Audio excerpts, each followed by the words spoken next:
pensiez que c'était comme ça qu'il fallait s'y prendre pour séduire une fille, alors vous avez tout faux. Laissez-moi vous montrer comment faire pour séduire une fille sans vous plier en quatre. Comment éviter de trahir votre attirance à travers votre comportement. Comment vous devez hacker votre état d'esprit pour ne plus jamais mettre les filles sur un piédestal.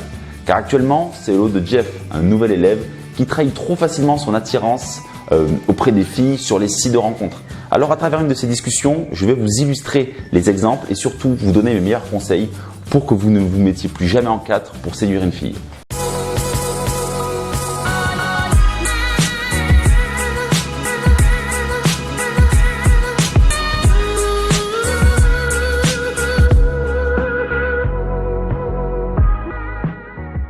Cette histoire se passe sur Adopt a Mec. On va d'abord analyser rapidement ensemble le profil de la fille. Son profil donne pas mal d'indications sur le comportement qu'elle peut avoir dans la discussion. Vous ne pouvez pas voir ses photos, mais c'est une très jolie métisse. Alors commençons par ses statistiques. Elle accepte pas tout à fait 9% des charmes qu'elle reçoit. Comment interpréter ce chiffre? Cela montre qu'elle est très sélective dans son choix et que sur 100 mecs, moins de 9 peuvent lui parler. Elle va donc s'investir dans la discussion plus facilement, mais va être également plus exigeante. Maintenant, passons à sa description. Quand elle écrit « Je refuse d'être en concurrence avec les dizaines de filles avec qui tu parles », en fait, elle veut que vous la placiez comme l'unique princesse. Quand elle écrit « Ne m'envoie pas de charme, ça n'a rien à me dire ou à me faire vivre », là elle se place en tant que prix et elle sous-communique que vous devez tout faire pour la séduire. Puis quand elle écrit « Un mec simple, je sais, les mecs ne sont jamais simples. Ils vivent avant tout sous la dictature de leurs hormones. Quelqu'un peut-il me prouver le contraire ?» Là, elle veut que vous vous justifiez sur votre comportement. Bref, ce genre de filles, pour les séduire, il ne faut surtout pas répondre à ce qu'elles demandent à travers leur profil. Mais comme vous êtes tout heureux d'avoir eu une très jolie fille qui match avec vous sur Tinder ou qui accepte votre charme sur Adopt a Mec, vous répondez à tous ses désirs ou presque. Maintenant, passons à l'analyse de la discussion. Son premier message est inspiré du contenu que je fournis lors de mes coachings. Je donne des dizaines de premiers messages pour bien commencer vos discussions. Si tu n'es pas très à l'aise sur ce site, pas de souci. On racontera à nos enfants que nous sommes rencontrés dans une boîte libertine. Et ce premier message sur Adopt a Mec est très bon pour deux raisons. La première, il réagit sur un élément de son profil. Elle dit qu'elle n'est pas très à l'aise à l'idée d'être sur ce site et il construit son message autour de ça. La seconde raison est qu'il la surprend quand il part de boîte libertine. En fait, dès son premier message, il ose la taquiner et ne pas la mettre sur un piédestal. La fille réagit en se mettant en retrait. Lorsqu'elle écrit « Tu préfères pas plutôt la piscine ?» En fait, elle sous-entend « Mon coco, allons-y doucement ». Elle veut en fait imposer son cadre. Ce n'est pas mal en soi, mais c'est ce comportement qui vous pousse à faire des erreurs. C'est là que la première erreur de Jeff arrive. Il se conforme à ce qu'elle demande. Il va dans son sens. Il ne s'affirme pas lorsqu'il écrit « Ok, pour la piscine, mais alors on enchaîne sur un sauna et un dîner ». En fait, par ce comportement, par ce message, il tente de garder un peu le contrôle, de faire en sorte que ce ne soit pas elle qui décide de tout. C'est pour cela qu'il parle de l'enchaînement avec le sauna et le dîner. Mais c'est maladroit de sa part. Si j'avais été à sa place, je l'aurais recadré pour ne pas lui laisser trop d'espace dans la discussion, car plus vous lui donnez la sensation qu'elle a le pouvoir, plus elle l'utilisera et vous serez à la merci de sa décision pour un potentiel rendez-vous. Moi, j'aurais répondu un message du genre « Dès nos premiers messages, on est déjà en désaccord, c'est beau ça, la suite c'est quoi? On va se battre pour la place dans le lit ?» L'idée derrière ce message est, sous le couvert de l'humour, de lui sous-communiquer que je ne lui laisse pas les rênes de la discussion, que je sais m'affirmer et que je connais très bien la position d'homme. Je ne céderai pas à ses caprices et surtout il est important que vous affirmiez tôt dans la discussion. Mais à la réponse de Jeff, elle se montre encore en désaccord avec lui. Elle veut absolument s'imposer. Ça fait partie de sa personnalité. Ce n'est pas un mal en soi. D'ailleurs, je trouve que ces filles sont plus intéressantes à séduire que des filles avec une personnalité plus effacée. Un sauna me semble précipité. Et puis je voir de cela, je préfère me faire masser. Rien ne va dans le sens de Jeff, je ne sais pas si vous l'avez remarqué. Mais cette fille est quand même cool, elle lui tend une perche en lui parlant de massage. Sauf que lorsqu'une fille vous tend une perche de ce type, surtout ne vous empressez pas à la saisir. C'est tout ce que ne fait pas Jeff. Heureusement, ce n'est que le début du coaching. Alors, son message. C'est ton jour de chance, j'ai été formé à une technique de massage. Donc je pourrai répondre à tes besoins en termes de massage. Ce message est très mauvais pour plusieurs raisons. Dans la première partie de son message, il se vend.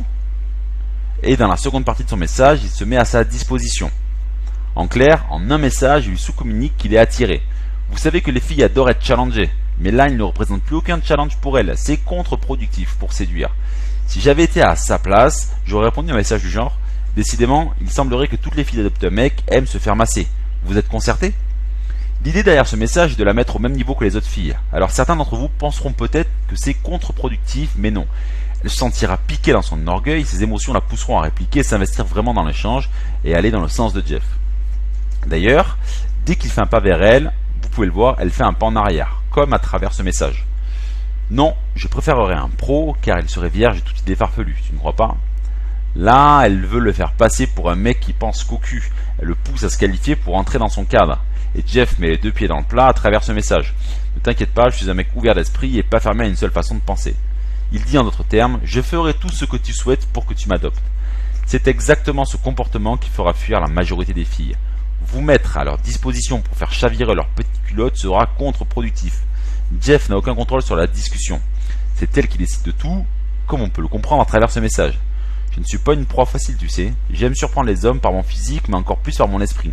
Quel est ton nom? Elle lui écrit ce message du haut de son piédestal. Vous ne devez pas accepter ce type de comportement. C'est lui donner la main sans que vous ayez votre mot à dire. Mais Jeff, encore une fois, trahit son attirance en allant totalement dans son sens.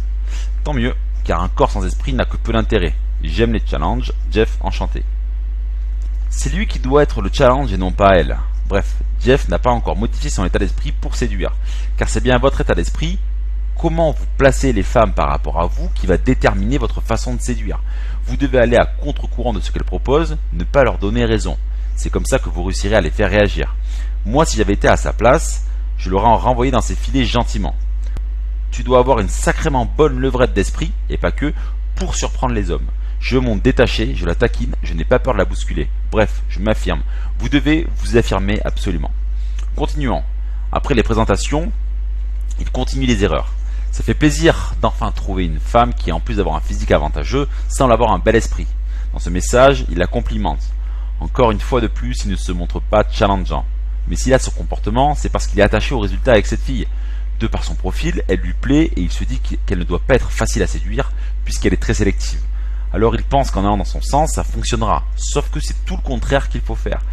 Et elle continue de jouer avec lui. Ce n'est pas méchant quand elle fait ça, c'est juste qu'elle assoit sa position sur son piédestal.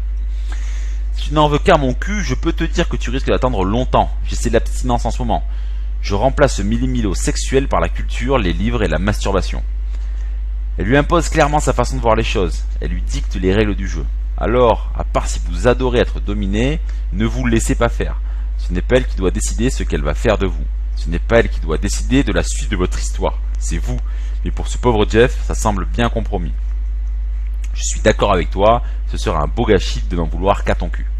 Mais non, il ne faut pas écrire ce genre de choses. C'est encore en donnant raison à la fille et perdre encore un peu plus le challenge que vous pouvez représenter à ses yeux. Si j'avais été à la place de Jeff, j'aurais répondu à un message du style « Avant d'en vouloir à ton cul, je m'assurerai que tes capacités sous la couette soient à la hauteur de l'esprit que tu sembles avoir, sans quoi tu ne me ferais aucun effet. » Avec ce message, je me place là où elle ne m'attend pas, je ne m'avoue jamais vaincu. C'est de bonne guerre et c'est bien là que réside la séduction. Et voilà, la vidéo est terminée. J'espère que cette analyse de discussion et que les conseils que j'ai pu vous donner vous ont plu. Dans tous les cas, on se retrouve la semaine prochaine pour une nouvelle vidéo pleine de bons conseils. Mais pour le moment, lâchez-vous dans la zone commentaire, restez connectés et surtout un grand au revoir.